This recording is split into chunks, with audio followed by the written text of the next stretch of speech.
कपड़े धोने वाली बहू। शादी के पहले से ही विभा को कपड़े धोने का बड़ा शौक था। कभी नल के नीचे तो कभी तालाब के पास। अरे मेरी नीली वाली लुंगी नहीं दिख रही है। विभा की अम्मा, कहाँ रखी है लुंगी? अरे वो तो विभा ने परसों ही धोकर रखी थी आपकी अलमारी में, देखो वहीं होगी। वो ना मैंने आज धो दी, मुझे लगा कि गंदी हो गई होगी। अरे कैसे गंदी हो गई थी? उसे तो मैंने पहना भी नहीं। हे भगवान, इस लड़की के कपड़े धोने की आदत से परेशान हो गया हूँ मैं। जितना तो घर में राशन नहीं आता, उससे कहीं ज्यादा डिटर्जेंट पाउडर का खर्चा है। इसकी शादी करवा दो, शादी जाए अपने घर में ही करे काम, फिर चाहे घर के कपड़े धोने हो या पूरे गांव के। हाँ ठीक बोल रही हो, देखता हूँ मैं कोई लड़का। वो दिन भी आ जाता है जब विभा को देखने लड़के वाले आ जाते हैं। लड़की मुझे अच्छी लगी। होने वाली सास कहती है, बेटी अगर कुछ पूछना है तो पूछ लो। वैसे तो हमारी लड़की बहुत ही शर्मीली है, जो बोल दो वो मान लेती है, इसे क्या पूछना होगा। अरे कैसी बात कर रही हो माँ, मुझे इन लोगों के घर रहना है, सवाल तो कई है। हाँ हाँ बेटा, पूछ लो ना, क्या पूछना है। आप लोगों के घर कपड़े कौन धोता है? सास का मुंह बन जाता है। देखो, अगर तुम ये कहना चाहती हो कि तुम्हें कपड़े धोने नहीं आते तो सुन लो, कपड़े मैं ही धोती हूँ, लेकिन तुम्हारे आ जाने के बाद मैं रुमाल तक नहीं धोऊंगी। अरे चुप रहना भाग्यवान, बहू बेचारी घर आई नहीं, उसे डराना शुरू कर दिया। वो क्या है ना बिटिया, अभी तक तो ये कल्लू की माँ ही धोती थी, लेकिन अब तुम्हारे पापा तो दहेज में वॉशिंग मशीन देंगे ही। तभी विभा की माँ बोल पड़ती है, सवाल भी पूछा तो क्या। वैसे भाई साहब, मशीन की तो फिर भी कपड़े धोने की कैपेसिटी होती है। मतलब जो बिटिया दे रहे हैं ना विभा, इसे कपड़े धोने का बहुत शौक है। ये आप लोगों के क्या, आस पड़ोस गांव मोहल्ले सबके कपड़े धो दे और उफ तक ना करे। बाहर देखा नहीं आपने कितने कपड़े सूख रहे हैं? सब हमारी बिटिया ने ही तो धोए हैं। बस भी करो ना माँ, शर्म आ रही इतनी तारीफ सुनकर। और तो और एक दाग निकाल कर दिखाओ तो मान जाऊं। हाँ अच्छा, माफ करना बेटा, मैंने गलत समझा। हमें तो रिश्ता बहुत पसंद है। और ऐसे जुड़ जाता है रिश्ता कपड़े धोने का शौक रखने वाली विभा का। उसकी शादी हो जाती है कोयला फैक्ट्री में काम करने वाले कल्लू के साथ। शादी के बाद अचानक विभा चिल्लाती हुई सास के पास आती है। सासू माँ, अरे सासू माँ कहाँ है आप? ये तो धोखा है, धोखा दिया आप लोगों ने मुझे। इसे ससुर के चक्कर के बारे में पता चल गया। अरे तो उसमें तुझे क्यों धोखा मिला है? अरे नल में पानी नहीं आता, कपड़े कैसे कब धुलेंगे? अच्छा, तू पानी नहीं आ रहा उसकी बात कर रही है।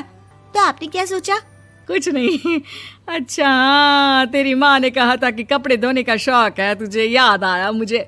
शौक बोलकर कपड़े धोने वाले मेरे जुनून को कम ना आके सासू माँ, कपड़ा धोना मेरा गुरूर है। तभी पति भी वहाँ आ जाता है। अभी मैंने इसे सनी देओल की फिल्म दिखाई है, उसी के डायलॉग मार रही है माँ। अच्छा सुन, साफ बता रही हूँ, पानी सुबह 4 से 6 और शाम को 10 से 12 आता है, समझी? विभा टाइमिंग सुनकर हैरान हो जाती है। ये क्या भूतों का मोहल्ला है? सुबह 4 बजे उठकर कौन कपड़े धोता है? 4 बजे टंकी में पानी जाता है, फिर सारा दिन धोना ना, किसने मना किया? अरे कैसी बात कर रही हैं? 200 लीटर की टंकी में कितने कपड़े धो लूंगी मैं? सुबह ही उठ जाऊंगी मैं। अब क्या था, विभा सुबह 4 से लेकर रात के 12 बजे तक कपड़े ही धोती रहती। एक रोज सास पड़ोस से निकलकर कहीं जा रही होती है कि साथ वाली कहती है, हाँ कल्लू की माँ, जरा ये बताओ कि 2 साड़ी है, 2 ब्लाउज और एक पेटीकोट और एक नाड़े वाला लंबा कच्छा। हाँ तो? अरे तो क्या, कितना लोगी धुलाई ये बताओ। धोबन दिख रहे हैं हम क्या? हमारे पति सरकारी नौकरी से अभी रिटायर हुए हैं और बेटा सुपरवाइजर है कोयला फैक्ट्री में। धोबन समझ रखा है हमें।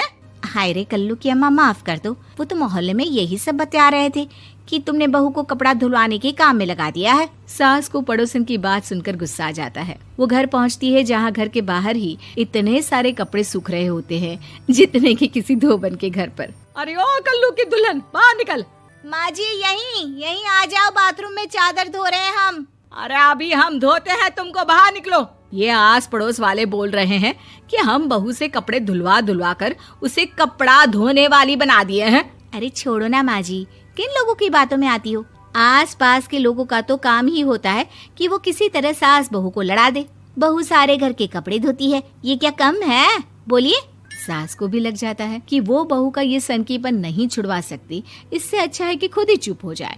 एक रोज सास और बहू मंदिर जाते हैं, जहाँ सास की साड़ी वहाँ खड़ी भीख मांगने वाली से मिलती है। माँ जी क्या बात है, आपकी साड़ी उस भिखारन से कितनी मिल रही है ना? हाँ हाँ देखो तो, दोनों की साड़ी मिल रही है। क्या बात है कल्लू की अम्मा, तुम खुद को तो अफसर की बीवी बताती हो और ऐसी सिंपल सी प्लेन साड़ी पहनकर घूमती हो। सिंपल और प्लेन नहीं है ये साड़ी। तो क्या सोने के धागे से फूल बने हैं?